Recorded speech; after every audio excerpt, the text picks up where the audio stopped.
기도하겠습니다. 하나님 아버지 감사드립니다. 매일매일의 삶에 하나님 은혜를 주시고 또 우리가 하나님의 말씀을 듣고 힘입어 살아가게 하신 은혜에 감사드립니다. 오늘도 하나님 앞에 나왔습니다. 생명의 말씀을 듣고 또 하나님의 능력과 하나님의 역사신 가운데 하나님께 영광 돌리는 믿음의 승리들이 있게 해주시옵소서. 간구하는 기도 제목들이 있습니다. 하나님 선하시고 하나님의 기뻐하시는 그 온전하신 뜻 가운데 하나님의 뜻만이 성취될 수 있도록 특별히 하나님 아픔과 눈물을 식혀주시고 고통에서 절규하는 영혼들을 구원해 주실 줄 믿사오며 우리 주 예수 그리스도의 이름으로 기도하옵나이다. 아멘. 하나님 말씀 나누겠습니다. 신약성경 사도행전 2장 43절로 47절 합독하겠습니다. 사람마다 두려워하는데 사도들로 말미암아 기사와 표적이 많이 나타나니 믿는 사람이 다 함께 있어 모든 물건을 서로 통용하고 또 재산과 소유를 팔아 각 사람의 필요를 따라 나눠주며 날마다 마음을 같이하여 성전에 모이기를 힘쓰고 집에서 떡을 떼며 기쁨과 순전한 마음으로 음식을 먹고 하나님을 찬미하며 또 온 백성에게 칭송을 받으니 주께서 구원받는 사람을 날마다 더하게 하시니라. 아멘. 사도행전 2장 43절로 47절 본문으로 일상 속의 영성, 일상 속의 영성이라는 제목으로 은혜 나누겠습니다. 우리에게는 거듭남, 회심의 사건, 또 성령 침례, 또 인생의 중요한 특별한 사건들이 분명히 있습니다. 오늘 본문에도 오순절 마가의 다락방에 모인 120명의 성도들에게 성령 충만이 임했습니다. 특별하고 놀라운 체험이었습니다. 방언을 하고 통역을 하는 역사가 나타났습니다. 그런데 그 중요한 것은 다음입니다. 이것이 이례적인 사건으로 끝난 것이 아니라 이 사건을 계기로 교회가 세워지고 하나님 나라 복음 전파의 이방인 선교 사역의 역사들이 시작되었다는 것입니다. 체험 중요한 것입니다. 특히 중생의 체험, 개인적인 신앙의 경험들 매우 필요한 것입니다. 그러나 우리가 특별한 체험만을 강조하다 보면 잃어버리는 것이 있습니다. 바로 일상의 소중함입니다. 우리 인생을 살아가면서 특별한 순간들이 전체 일생 중에 얼마나 될 것 같습니까? 우리 대부분의 일생은 평범한 일상을 살아가게 됩니다. 신앙의 힘이 사실 그 일상 가운데 있어야 됩니다. 어떤 특별한 그 순간에만 은혜를 받고 특별한 순간에만 하나님을 의지하고 그러한 영적인 체험과 경험 중요한 것이지만 그것으로 끝나고 일상 속에서는 전혀 그러한 것이 이어지지 않는다면 그 특별한 체험이 과연 무슨 의미가 있을까라는 생각이 듭니다. 초대교회는 특별한 역사가 있었습니다. 오순절 마가의 다락방의 성령 강림 사건 너무나도 놀라운 사건입니다.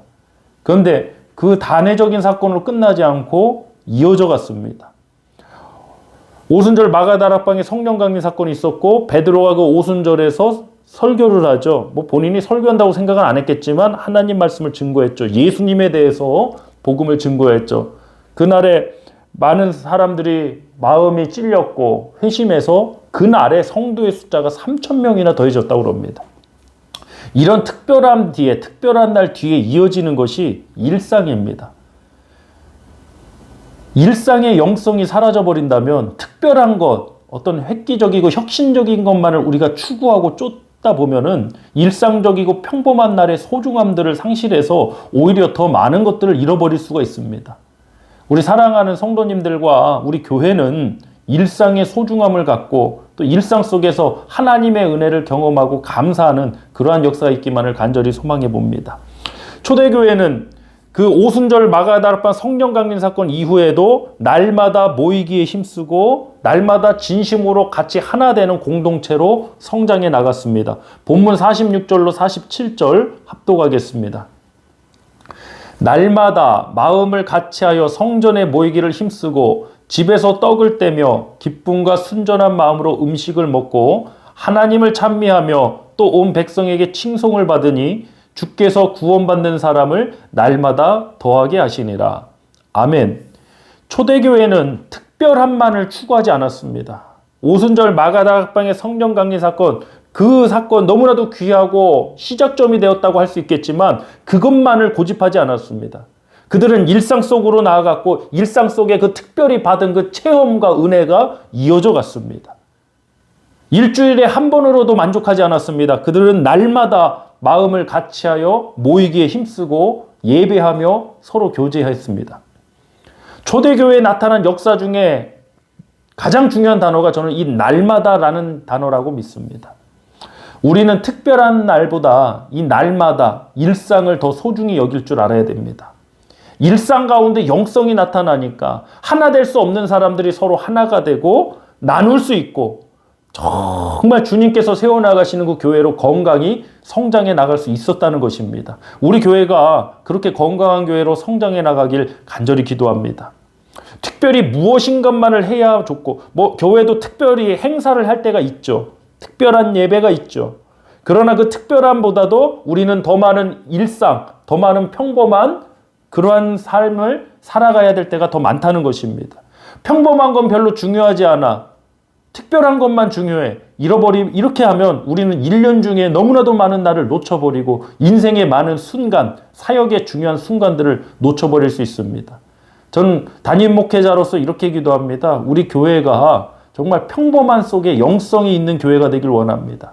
평범한 그날, 평범한 일상 속에 영성이 있는 삶이 되길 원합니다.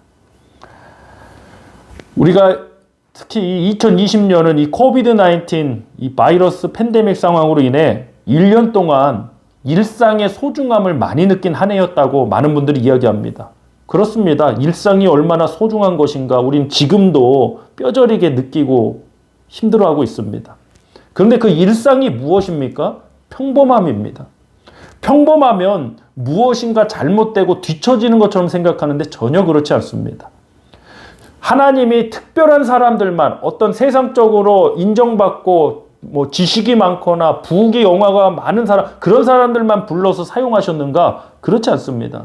정말 평범한 사람입니다. 목동 출신이고 정말 누구도 주목하지 않는 그 사람들을 하나님이 부르셔서 하나님의 능력으로 사용하시니까 특별한 역사들이 나타났던 것입니다. 주님이 사용하시기 때문에 특별해지는 것이지 우리가 이룬 업적이나 우리의 어떤 배경, 백그라운드로 인해서 우리가 특별해지는 것은 아닙니다.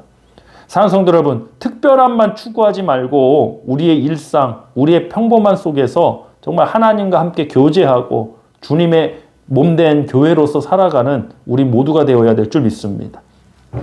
하나님의 부르심은 세상 사람들과 다르다고 했습니다. 세상 사람들은 외모를 중심으로 보지만 하나님이 보시는 건 중심을 살핀다고 구약 성경에도 말씀하셨습니다.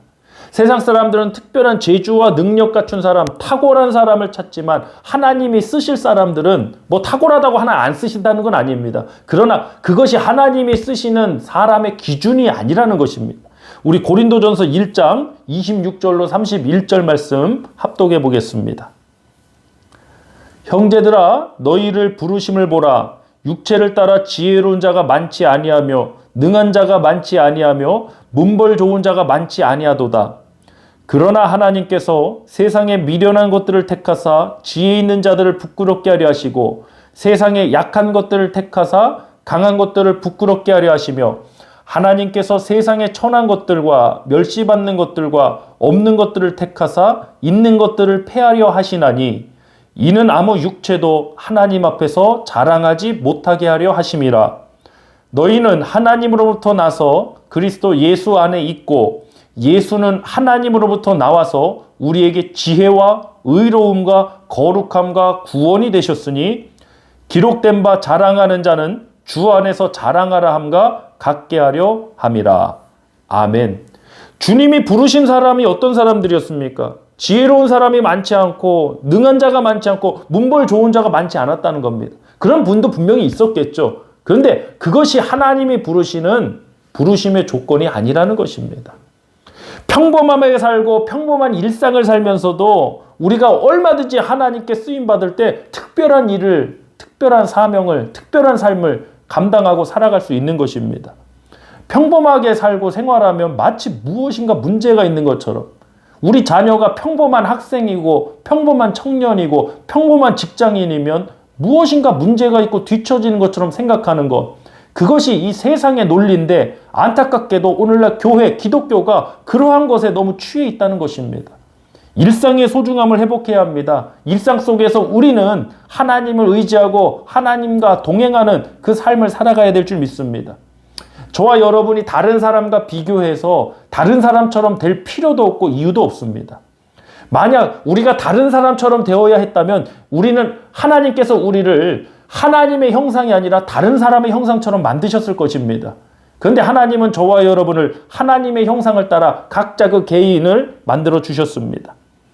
평범한 삶을 살아도 평범해 보여도 여러분 한 분 한 분이 하나님의 형상인 줄 믿으시길 바랍니다. 기독교 신앙에서 이 일상, 평범함 이러한 용어들이 점점 사라지고 탁월함, 특별함 이러한 용어들이 한동안 주류로 자리잡고 있었습니다. 그러면서 우리가 놓치는 것은 이것이었습니다. 어떤 특별한 집회, 어떤 찬양 집회나 어떠한 그런 게 필요합니다. 그러나 그때만 뜨거움을 느꼈다가 다시 일상 속으로 돌아오고 삶의 현장으로 돌아가서는 전혀 하나님이 함께 하시는지도 모를 정도로 그런 정도로 심각한 문제가 되었다는 겁니다. 오히려 일상 속에서 하나님과 함께하고 하나님과 동행하며 맡겨진 사명을 감당하는 그 은혜 가운데 우리가 더 많은 일들, 더 많은 하나님의 역사를 경험해야 될 줄 믿습니다. 예수님은 특별한 표적도 행하시고 특별한 말씀도 가르치셨지만 일상 속의 삶을 충실히 살아가셨습니다. 그 일상 가운데 만나는 사람들의 문제를 풀어주시고 그것을 계기로 하나님 나라의 복음을 전파해 주셨던 것입니다. 저도 이제 우리 대전보일 침례교회에서 수년 전에 캄보디아의 우물 파기 프로젝트를 진행했었습니다. 우리 모두가 캄보디아에 가서 우물을 직접 팔 수는 없습니다. 그러나 그 일을 누군가는 해야 되고 누군가는 지원을 해야 되고 또 그것을 실령 내가 직접 가서 못한다고 해서 저 사람은 그런 일 못하니까 저 사람은 잘못된 신앙이야. 나는 선교지에 가서 직접 몸으로 하니까 나는 굉장히 높은 신앙이고 이걸 못하는 사람들은 잘못된 사람들이고 이렇게 가면 또 안 됩니다. 일상 속에서도 우리가 하나님의 복음을 얼마든지 증거해야 하고 일상 속에서도 어려움을 당하는 이웃들을 우리가 얼마든지 돕고 섬길 수 있어야 됩니다. 이것이 균형과 조화를 이루어야 됩니다. 특별히 선교지에 가서 하는 역사도 회복되어야 되고 우리가 일상 속에서도 살아가면서 하나님 나라, 이웃들과 더불어 살면서 하나님 나라의 복음을 증거하고 우리의 착한 행실을 비춰서 하나님께 영광 돌리게 하는 그러한 역사들이 회복되어야 되는 겁니다. 우리 교회가 그렇게 건강한 교회로 나가길 간절히 소망합니다. 이 시간 합심하여 기도하겠습니다. 여러분의 일상을 놓고 하나님 앞에 기도하시길 바랍니다. 오늘도 우리 성도님들 주어진 일상을 충실하게 사신 줄 믿습니다. 그 충실한 일상 속에 하나님의 은혜를 만나고 하나님의 동행하심 가운데 하나님의 역사를 힘입어서 또 나를 통해 하나님의 복음이 증거되길 원한다고 우리 일상이 너무나도 소중한 것임을 하나님 앞에 이 시간 간절히 놓고 기도하겠습니다. 할렐루야. 하나님 아버지 감사드립니다. 우리에게 오늘 이 하루의 시간을 허락하신 하나님께 감사드립니다. 이 하루가 누군가에게는 너무나도 살고 싶은 그 하루였을 텐데 우리에게 주어지는 이 하루하루의 시간, 한 시간 한 시간의 시간들이 너무나도 소중하고 귀한 것임을 다시 한번 우리가 은혜로 나누고 감사하며 나가길 원합니다. 아버지, 우리가 특별하고 자극적인 것만을 추구하는 기독교가 아니라 이제는 다시 일상 속에 이 날마다의 영성과 복음을 회복하는 우리들의 삶이 되길 원합니다. 우리 신앙이 되기를 원합니다. 우리 교회가 일상 속에서 영성이 나와서 우리 일상 속에서 만나는 그 수많은 이웃들에게 복음 증거하고 그들이 주께로 돌아오게 하는 복음의 통로로서 온전히 쓰임받게 하여 주시옵소서. 오늘도 우리를 사용해 주시고 우리를 통해서 역사하실 우리 주 예수 그리스도의 이름으로 감사하며 기도하옵나이다. 아멘.